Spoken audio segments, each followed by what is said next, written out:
अस्सलाम वालेकुम स्टूडेंट्स। आज हम लीनियर अलजेब्रा में एक नए चैप्टर का स्टार्ट करेंगे, लीनियर मैपिंग्स। तो सबसे पहले डेफिनेशन इसकी रीड करते हैं कि लीनियर मैपिंग होती क्या है। Let V and U are two vector spaces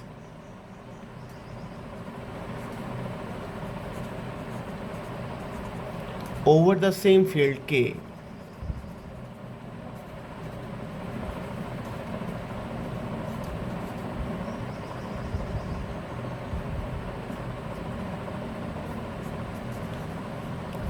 then the mapping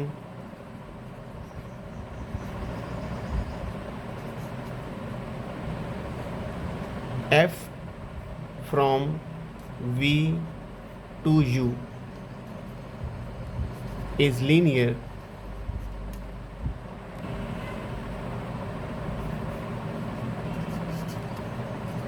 if it satisfies two conditions। यानी कि एक मैपिंग है आपके पास V टू U, और V और U जो वेक्टर स्पेसिस हैं ओवर द सेम फील्ड हैं, और एक मैपिंग है from V to U।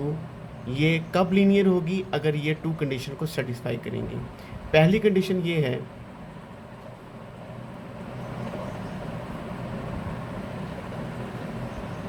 f of V1 plus V2 is equal to f of V1 plus f of V2। यहाँ पे for any V1 V2 belongs to capital V। V1 V2 जो है तो two vectors हैं vector space V में से। अगर आप V1 V2 को आप ऐड करते हैं और उस पर ट्रांसफॉर्मेशन अप्लाई करते हैं तो F of V1 plus V2 is equal to F of V1 plus F of V2। और दूसरा आपके पास है F of A V is equal to A F of V. यहाँ पे जो वी है for any V belongs to capital V and A belongs to capital K. और अगर कोई ट्रांसफॉर्मेशन, अगर कोई मैपिंग इन दो कंडीशंस को सेटिस्फाई कर देती है तो आपकी जो मैपिंग होगी वो लीनियर कहलाएगी। और ये दो कंडीशंस को आप कलेक्टिवली भी लिख सकते हैं। कलेक्टिवली आप कैसे लिखेंगे?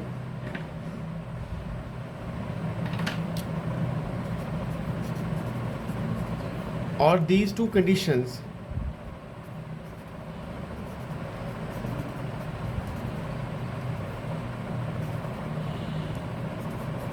can be written as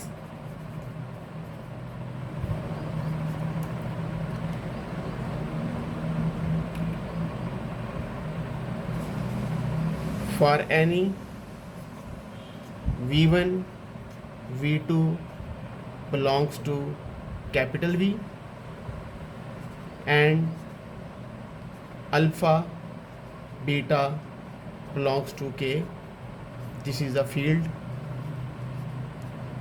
and alpha of f of alpha V1 plus beta V2 is equal to alpha f of V1 plus beta F of V2।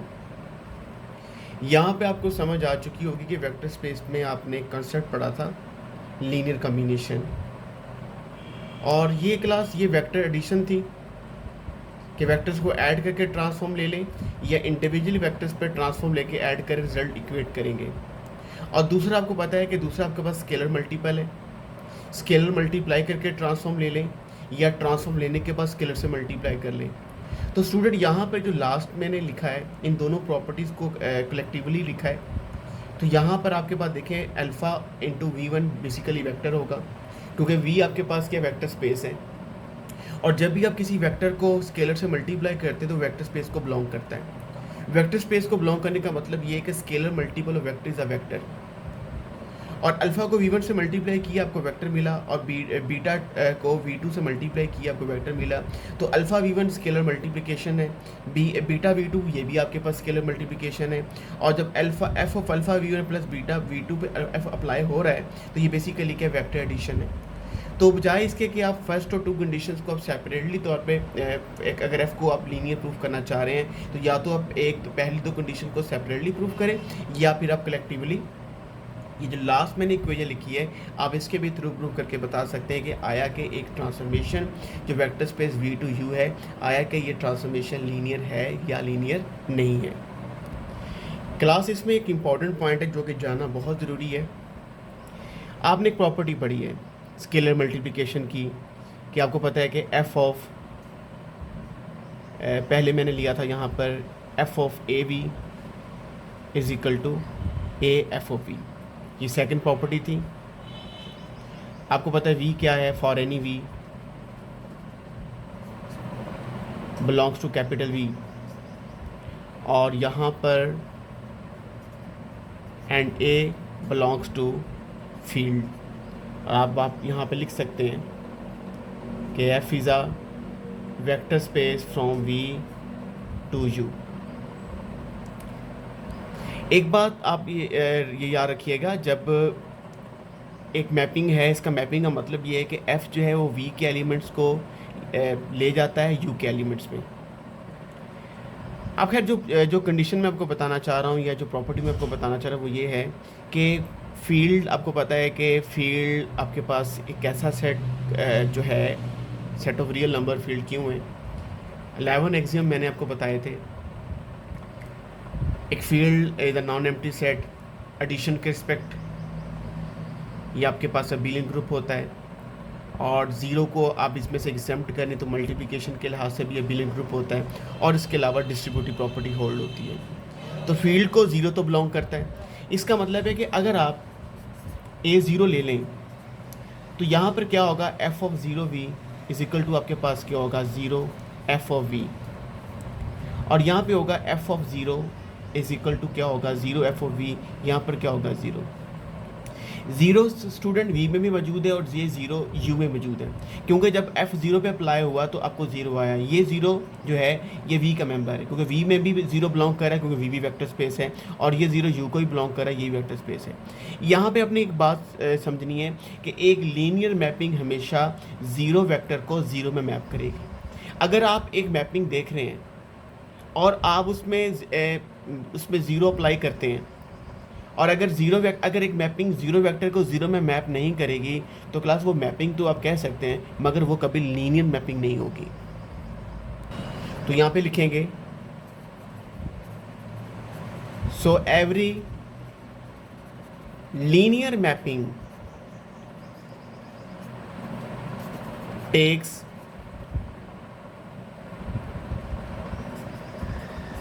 Zero into zero vector, zero vector को zero vector में लेके जाती है।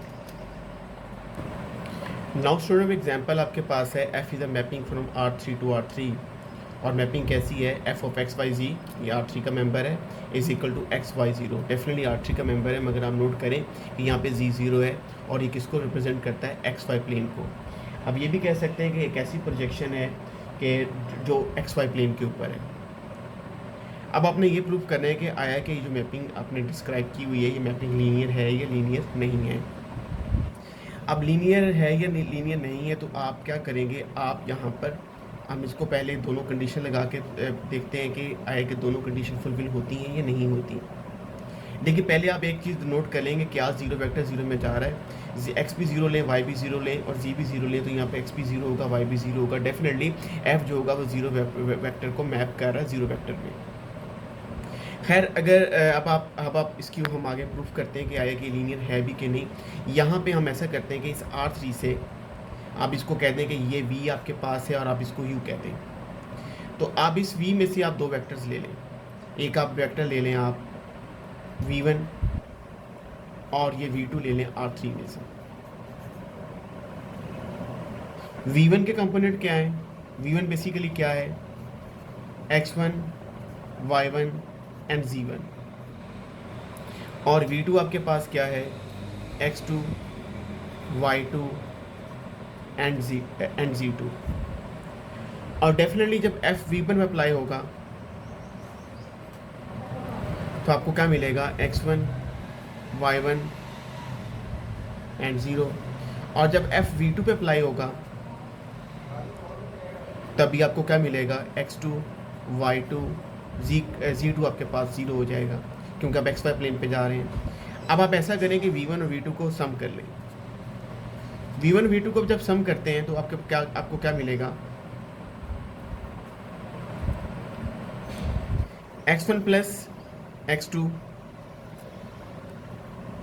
Y1 plus Y2 and Z1 plus Z2।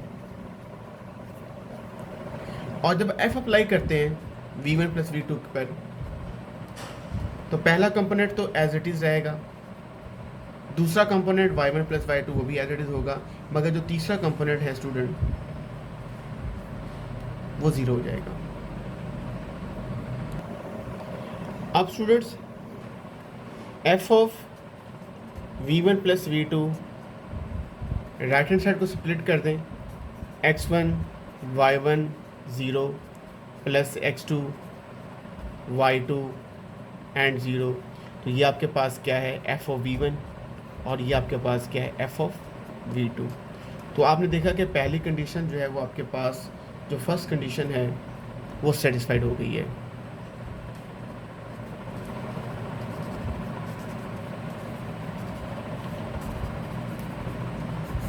अब हम इसकी second condition देखते हैं कि सेटिस्फाई होती है या नहीं होती।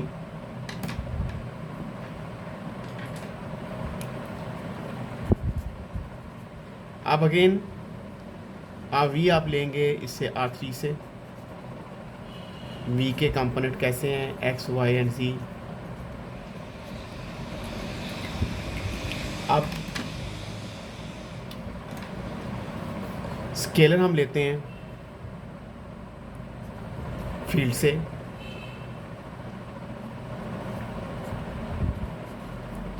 ऑफ अल्फ़ा भी आपके पास क्या होगा? Alpha X, alpha Y, alpha Z।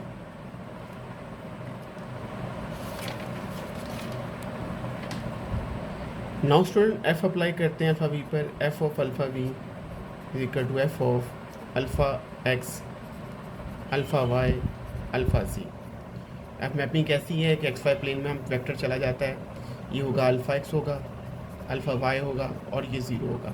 Alpha common ले लें, ये X होगा, ये Y होगा और ये क्या होगा? 0 होगा। और ये क्या चीज़ है? ये F ऑफ V है। Second condition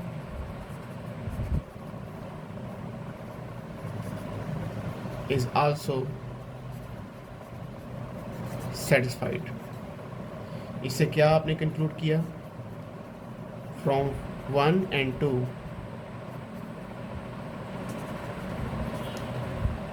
we conclude that mapping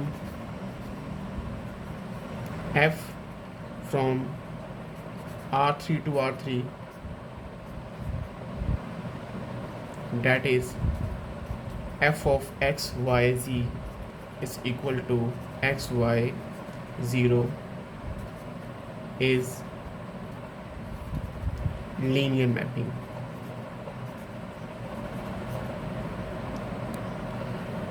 now student next example करेंगे। एक और मैपिंग ले रहे हैं F from R2 to R2,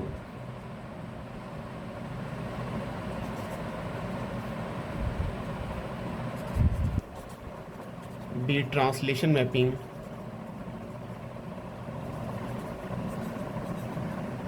और ट्रांसलेशन मैपिंग कैसी है? F of X, Y is equal to F of X plus 1, Y plus 1। Student पहले तो हम कंडीशन लगा के देखते हैं कि ये मैपिंग लीनियर है या नहीं है। बिल्कुल ऐसे ही जैसे लास्ट हमने एग्जांपल की है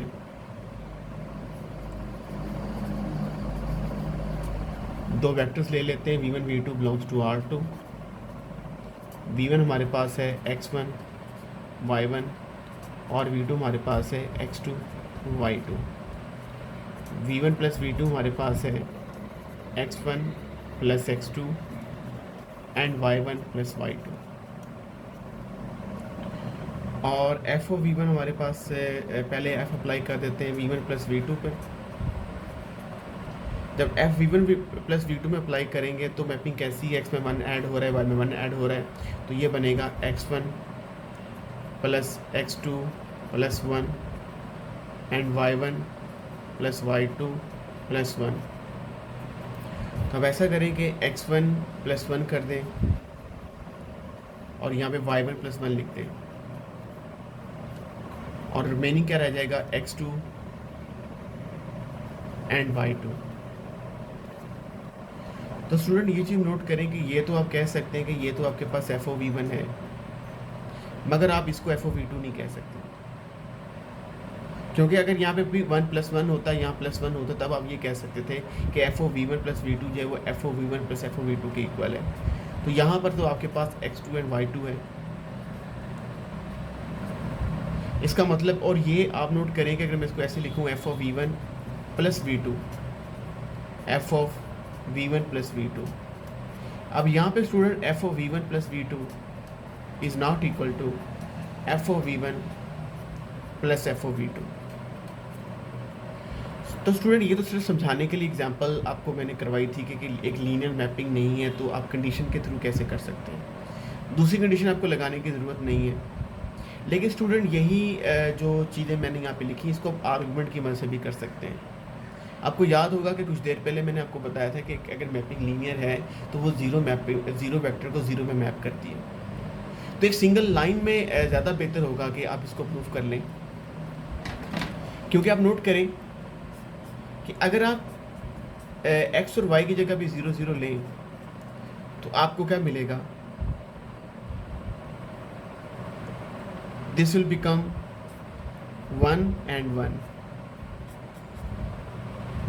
तो अब नोट कीजिएगा कि ये ज़ीरो वेक्टर जो है ये ज़ीरो वेक्टर में मैप नहीं हो रहा। इसका मतलब ये है कि एज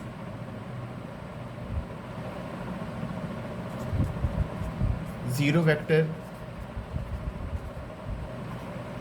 इज नॉट मैप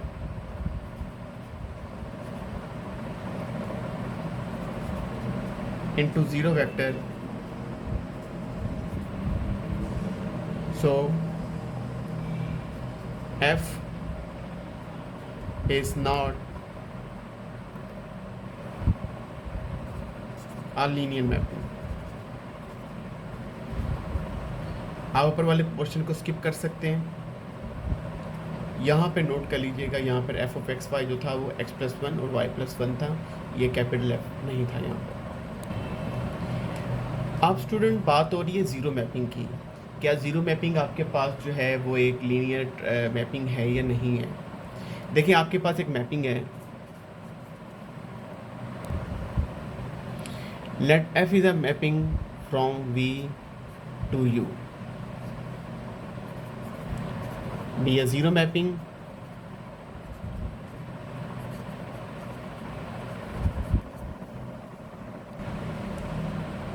और ये मैपिंग करती क्या है, that is for all v belongs to v, f of v is equal to 0, यानी कि कैपिटल v के हर एक एलिमेंट को 0 में मैप कर देती है। अब हमने देखना है कि ये वाली मैपिंग जो यहाँ पे लिखी हुई है ये मैपिंग 0 है, ये मैपिंग लीनियर है या लीनियर नहीं है। तो पहली कंडीशन स्टूडेंट लेते हैं, यहाँ से दो वेक्टर्स लेते हैं, let v1 v2 belongs to capital V। तो अगर ये v के मेंबर्स हैं और मैपिंग ज़ीरो मैपिंग है तो f ऑफ v1 आपके पास क्या होगा, f ऑफ v1 भी 0 होगा और f ऑफ v2 भी आपके पास क्या होगा, 0 होगा। और v1 और v2 को अगर आप ऐड करते हैं और f अप्लाई करते हैं तो v1 v2 जो है v का मेंबर होंगे, क्योंकि v आपका वेक्टर स्पेस है और वेक्टर स्पेस है वेक्टर एडिशन होल्ड करती है, तभी आपकी मैपिंग क्या होगी, 0 होगी। 0 को आप लिख सकते हैं 0 plus 0 and this will become f of v1 plus f of v2। और दूसरी कंडीशन आपके पास है, दूसरी कंडीशंस के लिए आप ऐसा करें कि v ले लें कैपिटल V से,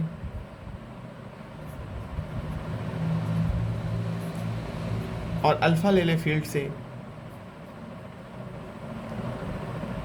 आपको पता है कि एफ ओ वी आपके पास क्या होगा, ज़ीरो होगा, as F is zero mapping.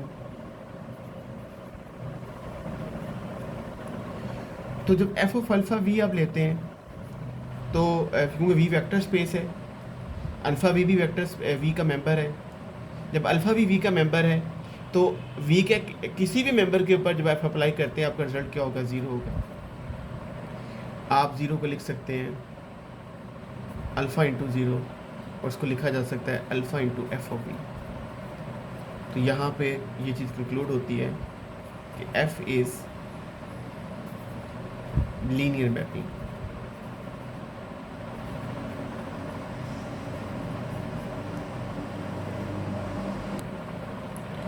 Now student, जो आइडेंटिटी मैपिंग है वो एक वेक्टर स्पेस से इटसेल्फ मैपिंग होती है। और मैपिंग कैसी होती है, let I from V to we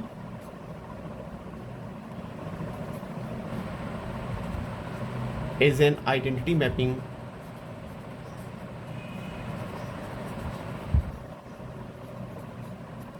और आइडेंटिटी मैपिंग कैसी है, जब आई आपके पास वी पे अप्लाई होता है तो आपको वी ही मिलता है। यानी कि जाओ आप वी का मेंबर्स, जो भी आप वी का मेंबर लेंगे उस पर आप मैपिंग लगाएंगे तो आपका रिजल्ट जो होगा वो वी ही आएगा। अब हमने ये देखना है कि ये मैपिंग लीनियर है या लीनियर नहीं है। तो पहली कंडीशंस के मुताबिक हम ऐसा करते हैं कि वी से दो मेंबर ले लेते हैं। For any v1 v2 belongs to capital V, तो आई ऑफ v1 आपके पास क्या होगा, आई ऑफ v1 आपके पास होगा v1, क्योंकि आइडेंटिटी मैपिंग है। आई ऑफ v2 आपके पास क्या होगा, v2। और जब v1 और v2 पे आप आई अप्लाई करेंगे तो आपको v1 प्लस v2 ही मिलेगा, क्योंकि आई आपके पास आइडेंटिटी मैपिंग है। इस v1 को आप लिखते हैं आई ऑफ v1 प्लस क्या होगा, आई ऑफ v2। दूसरी कंडीशंस के लिए आप क्या करेंगे,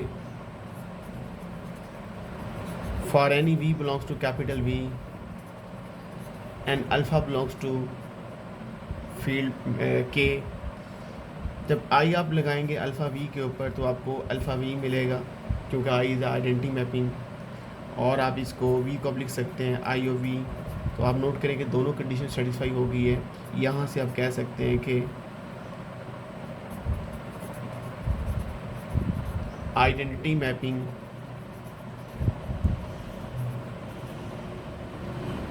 is a linear mapping.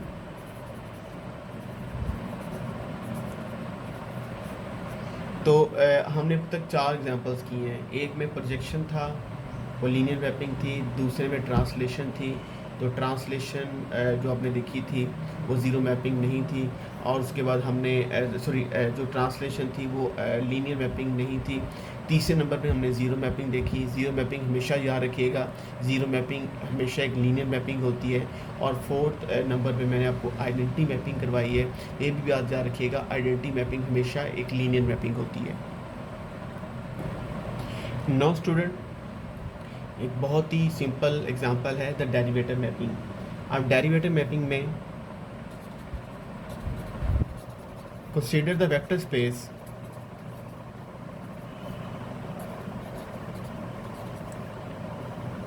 V equal to P of t, and these are of polynomials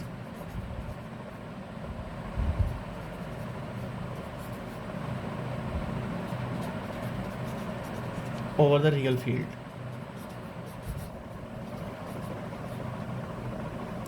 और एक डी मैपिंग है फ्रॉम V टू V। अब ये बात याद रखिएगा, डेरिवेटिव मैपिंग हमेशा एक लीनियर मैपिंग होती है। आपने हमेशा पढ़ा है कि अगर दो फंक्शन ऐड हो रहे हैं तो आप डेरिवेटिव अगर ले रहे हैं दो फंक्शंस की एडिशन पर, तो आप डेरिवेटिव हर फंक्शन पर अलग अलग अप्लाई कर देते हैं। दूसरा आपने ये पढ़ा हुआ है कि अगर डेरिवेटिव किसी फंक्शन के साथ कांस्टेंट मल्टीप्लाई हो रहा है तो आप कांस्टेंट को डेरिवेटिव ऑपरेटर से पहले लिख लेते हैं। आप स्टूडेंट जैसे कि मैं यहाँ से v में से दो पोलिनोमियल ले लेता हूँ, for any v1 v2 belongs to v, और जब डेरिवेटिव v1 और v2 पे अप्लाई करूँगा, derivative means D over D T, तो मुझे क्या मिलेगा, D v1 over D T and this is the D over D T v2, और ये बेसिकली क्या चीज़ है, D of v1 plus D of v2। Similarly आपने ये भी पढ़ा हुआ है, ये तो है पहली कंडीशन। दूसरी कंडीशन आपके पास है कि D of alpha V, alpha किसका मेंबर है, alpha belongs to field K, and for any v belongs to capital V।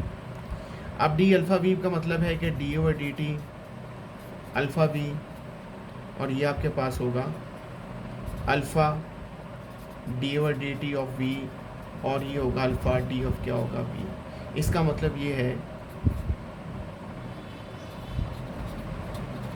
Derivative mapping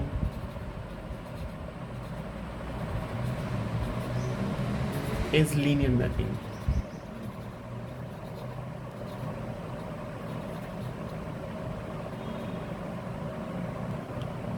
जो लास्ट एग्जांपल है वो है आपके पास इंटीग्रल मैपिंग,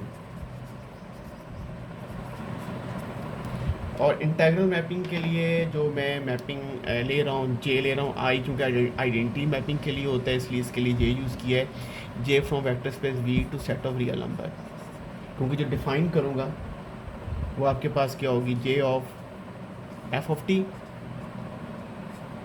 और आपका इंटीग्रल होगा from A to B, this is the F of T D T.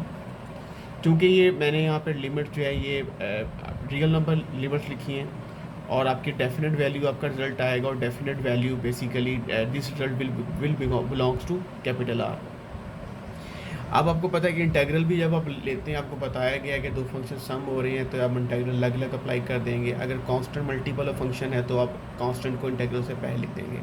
आप सब ने पढ़ा हुआ है कि आप लोग जानते हैं कि ए टू बी, अगर आपके पास दो फंक्शन f1 f2 हैं तो आप कर सकते हैं, लिख सकते हैं कि इंटीग्रल जो होगा f1 का अलग से ले लेंगे और f2 का इंटीग्रल आप अलग से ले लेंगे। सिमिलरली आपके पास कोई कांस्टेंट मल्टीपल है